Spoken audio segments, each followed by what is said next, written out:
საქმე ინტერესებში სწორედ მას უთმობ ეთერს და წარმოგიდგენთ უკვე სტუმარსაც.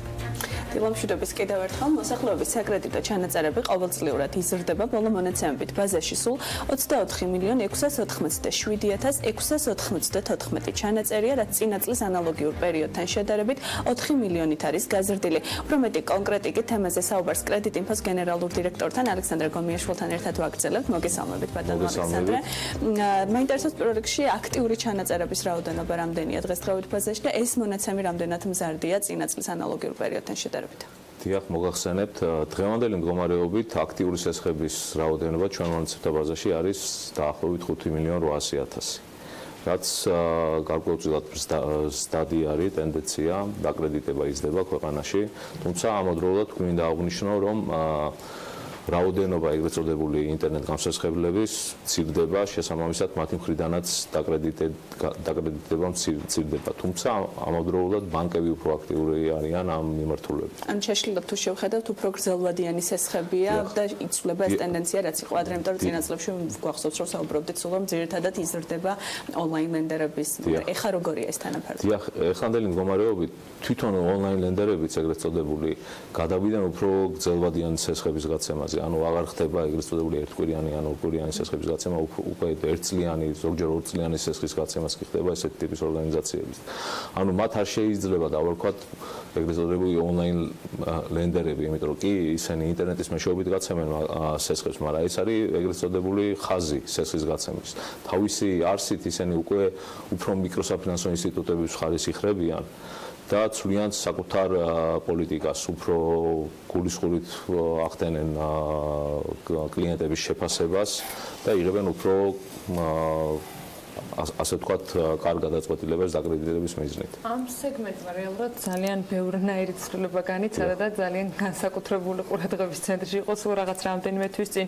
რა გავლენა იქონია ამან კრედიტინფოს ბაზებთან, მიბმასთან დაკავშირებით, რამდენად სრულად არის ყველა უკვე დღეს დაკავშირებული და ამ მონაცემების გათვალისწინება რამდენად მასშტაბურ გავლენას ახდენს რეალურად სესხების გაცემაზე ონლაინ გამოცემებზე. დიახ, არ მხოლოდ ონლაინ გამსესხებლებზე, ნებისმიერი საკრედიტო ინსტიტუტი, რომელიც აპირებს სესხის გაცემას, რა თქმა უნდა, ჩართული არის ჩვენ მონაცემთა ბაზაში. სხვანაირად შეუძლებელია საკრედიტო გადაწყვეტილების მიღება. თუ თქვენ არ გაქვთ ინფორმაცია პოტენციურ სესხებებზე, როგორ მიიღებთ ინფორმაციას? როგორ მიიღებთ გადაწყვეტილებას დააკრედიტოთ თუ არა ეს? მითი რომ სწორედ ონლაინ გამსესხებლები რეალურად ყველას უბრალოდ ეს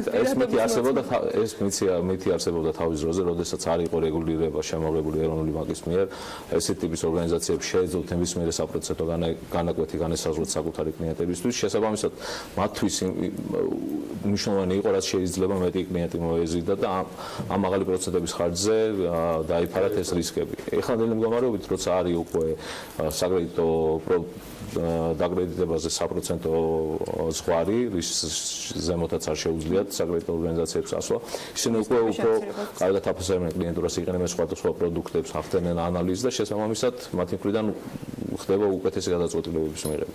და თითოეული ესეთი ორგანიზაცია, რა თქმა უნდა, ჩართულია ჩვენ მონაცემთა ბაზაში. ჩვენ შეგვიძლია პირდაპირ ვთქვათ, რომ პრაქტიკულად თითქმის 100% სესხებისა, რომელიც გაიცემა ქვეყანაში, ეს ამ სესხების გაცემა ხდება მხოლოდ ჩვენ მონაცემთა ბაზაში ინფორმაციის სამხის გარეშე. ნუ სალომბარდის სესხებს თუ არ ჩავთვლით, რა თქმა უნდა.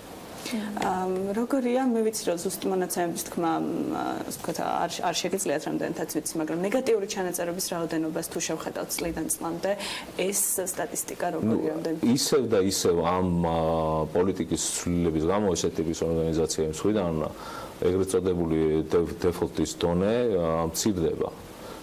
თქვათ, 1-2 წლის წინ, როდესაც იყო მაღალი საპროცენტო განაკვეთები და ისინი იღებდნენ უფრო რისკიან გადაწყვეტილებებს, ეგრეთ წოდებული გაფუჭებული სესხები ბევრად უფრო მაღალი იყო მათი პროცენტული მაჩვენებელი, ვიდრე დღევანდელი მდგომარეობით. იყო ორგანიზაციები, რომელსაც 30-40% საკუთარი პორტფელის ყავდათ გადაგაცილებაში. აქტიური ჩანაწერებიდან რამდენი პროცენტი მოდის ფიზიკურ პირებს და იურიდიულებს? ეს როგორ იყოფა? ნუ ძირითადად რა თქმა უნდა ფიზიკურ პირებზე მოდის, ზუსტ პროცენტულ მაჩვენებელს ვერ გეტყვით, მაგრამ ახლა როდესაც სამოხმარო სესხებზე საუბარი, რა თქმა უნდა, ბოლო უფრო მეტი ფიზიკური პირი არის ქვეყანაში ვიდრე იურიდიული. კი ბატონო. რა პერიოდულობით ახდება თქვენთან ინფორმაცია, რამდენად სრულყოფილი და ბოლო ინფორმაცია ის, რაზეც ახლა საუბრობთ?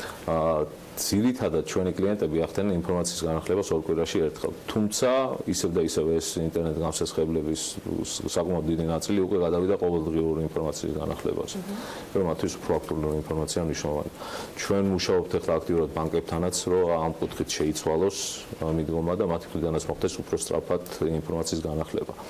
რაც მნიშვნელოვანია როგორც ბანკებისთვის, ასევე თვითონ მოსახლეობისთვის, იმიტომ და ბანკების კლიენტებისთვის, იმიტომ რომ როდესაც თითოეული ფიზიკური თუ იურიდიული პირი ახდენს საკუთარი ვალდებულების დაფარვას იმ მიზნით, რომ შემდგომ აიღოს ახალი სესხი, მას აღარ მოუწიოს კიდევ ორი კვირა იმისთვის და სანამ ეს ინფორმაცია განახდება და მიიღებენ უკეთეს პირობებს.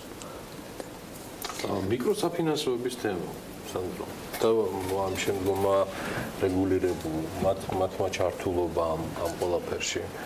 ჩაერთნენ ბოლომდე უკვე სისტემაში. კი, ყველანი ჩართულები არიან. თავიდან ბოლომდე, ანუ როგორც კი ეს. ამან რამდენად გაზარდა სამუშაო მოცულობა?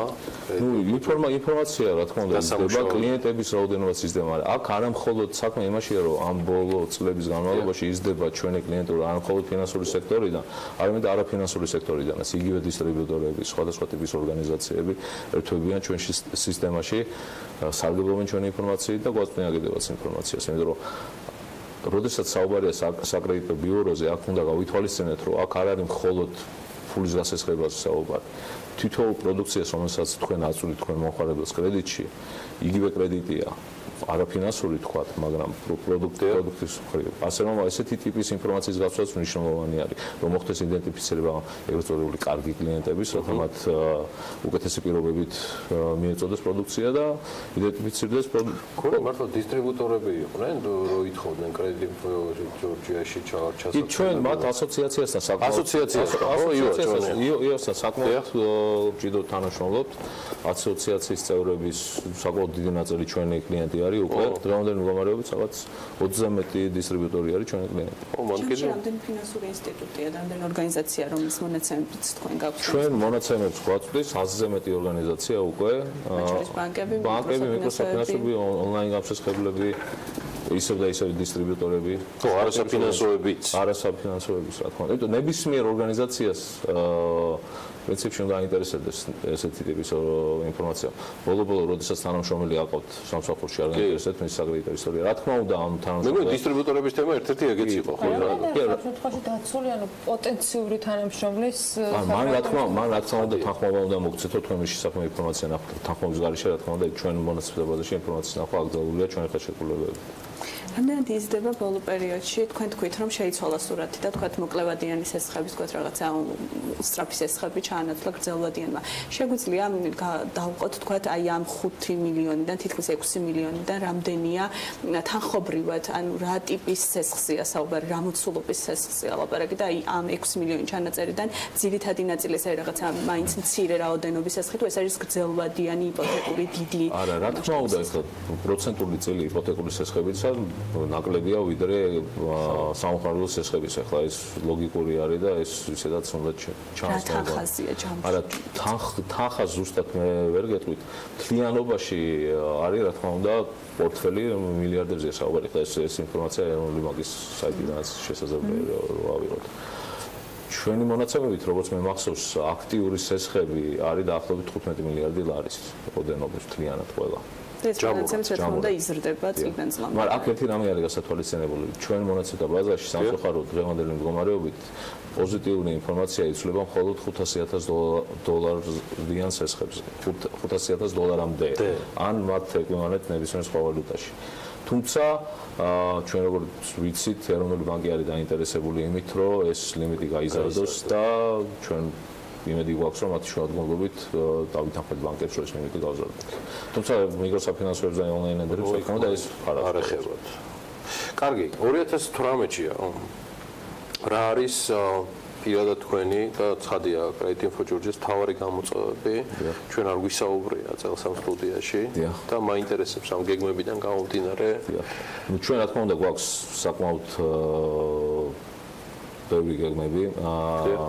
მათ შორის ჩვენ იმედი გვაქვს, რომ ჩვენ ვითანამშრომლებთ სარასთან, ანუ ფინანსური ანგარიშგების შესახებ ინფორმაციაზე გვექნება ცნობა, რაც ისევ და ისევ იმ საკითხს მინდა დავუბრუნდე, ხლა გუშინ იყო აქტუალური ფინანსთა მინისტრის განცხადება, რომ საბანკო სექტორში საპროცენტო განაკვეთები არის მაღალი.